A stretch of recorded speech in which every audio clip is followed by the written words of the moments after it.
Hello viewers, আসসালামু আলাইকুম। কেমন আছেন সবাই? আশা করি ভালো আছেন। ভিউয়ার্স, এবছর ওয়েদারটা একটু এলোমেলো। বৃষ্টি যেন থামছেই না। আবারও নতুন করে নিম্নচাপের প্রভাবে আমাদের অঞ্চলে বৃষ্টি শুরু হয়েছে। হয়তো প্রত্যেকটা অঞ্চলে বৃষ্টি শুরু হয়েছে। তো এরই মাঝেই চলে এলাম ছাদ বাগানে। আজ আপনাদের সাথে কথা বলবো বৃষ্টি পরবর্তী সময়ে আনার গাছের যত্ন নেবেন কিভাবে, সেসব বিষয়াদি নিয়ে। তো ভিউয়ার্স, দেখতে পাচ্ছেন এটি একটি ফুলে রক্তা সোলাপুর লাল জাতের আনার। এটিতে বর্ষা পরবর্তী সময়েই ফার্স্ট টাইমেই আমি এই ফলগুলো নিয়েছিলাম। তো বেশ কিছু ফল টিকে আছে, আমার গাছটি থেকে পাতা পড়ে গিয়েছে। তো শীতের আগমনে পাতা পড়ে যাবে, এটাই স্বাভাবিক, এতে ভয়ের কিছু নেই। তো পাতা শুধু শীতের আগমন নয়, বিভিন্ন কারণে পড়তে পারে। সেটি হচ্ছে অতিরিক্ত মাত্রায় ওষুধ প্রয়োগ। ছাদ বাগানের এই টবগুলোতে যদি ড্রেনেজ সিস্টেম ভালো না থাকে তাহলেও পাতা পড়ে যেতে পারে। আবার যদি অতিরিক্ত সার দেন তাহলেও কিন্তু পাতা পড়ে যাওয়ার একটা সম্ভাবনা থাকে। আর বিশেষ করে এবছর ছত্রাকের আক্রমণটা বেশি। তো সেক্ষেত্রে তো অবশ্যই খেয়াল রাখতে হবে ছত্রাকের আক্রমণ কিনা। তো বৃষ্টি যেহেতু বেশি তাই ছত্রাকের আক্রমণও বেশি।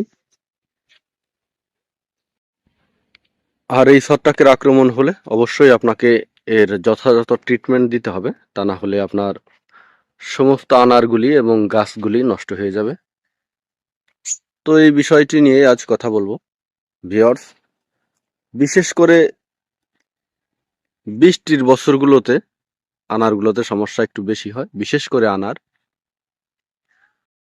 তো অলরেডি এখন বৃষ্টি হচ্ছে, দেখতে পাচ্ছেন ছাদে কিন্তু পানি জমে আছে, টিপ টিপ বৃষ্টি হচ্ছে।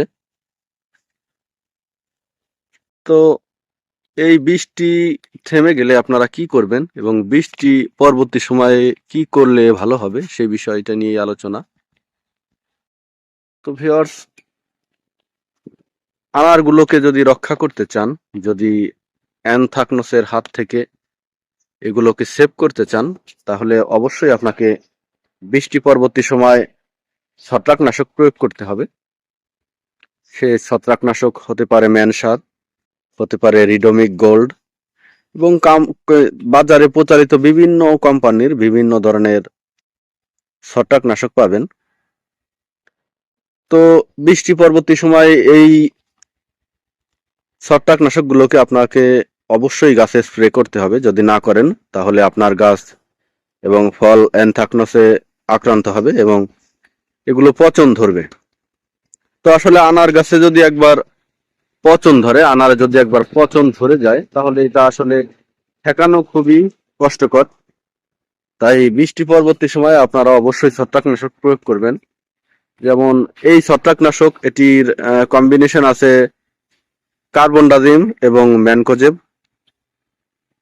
তো এর সাথে আপনারা যদি আক্রমণটা বেশি হয় তাহলে আপনারা অ্যামিস্টার টপ ব্যবহার করতে পারেন।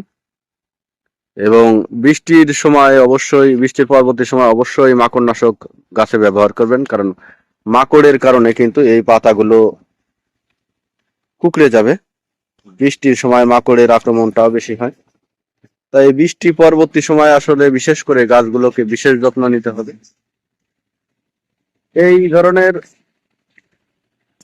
পাউডার ফরম্যাটে যে ছত্রাকনাশক গুলো পাওয়া যায়, এগুলো প্রথমে দেওয়ার চেষ্টা করবেন। যদি এটিতে কাজ না হয় তাহলে আপনারা অ্যামিস্টার টপ দিতে পারেন। তবে অ্যামিস্টার টপ খুব বেশি মাত্রায় ব্যবহার করবেন না, তাহলে গাছ শক্ত হয়ে যাবে। তো প্রথমে চেষ্টা করবেন আপনারা ম্যানসার, রিডোমিক গোল্ড, আরো অন্যান্য প্রজাতির যে ছত্রাকনাশক গুলো আছে সেগুলো দেওয়ার জন্য। এগুলো আপনারা প্রতি লিটারে আপনারা 2 গ্রাম করে দিতে পারেন। এবং আক্রমণ যদি বেশি হয় প্রথম দেওয়ার পরে পরবর্তী 7 দিন পরে আবার স্প্রে করতে পারেন। এবং এই গাছের গোড়ায় যদি শিকড়ে পচন ধরে তাহলেও কিন্তু আপনারা দিতে পারেন। তো ভিউয়ার্স, আমি সবসময় নিজের অভিজ্ঞতা থেকে আপনাদের সাথে সবকিছু শেয়ার করার চেষ্টা করি। আমি নতুন বাগানি। অবশ্যই আপনাদের পরামর্শ থাকলে সেটি আমাকে জানাবেন। আজ এ পর্যন্তই। পরবর্তী ভিডিও পেতে অবশ্যই চ্যানেলটি সাবস্ক্রাইব করবেন। ধন্যবাদ সবাইকে। ভালো থাকবেন সবাই।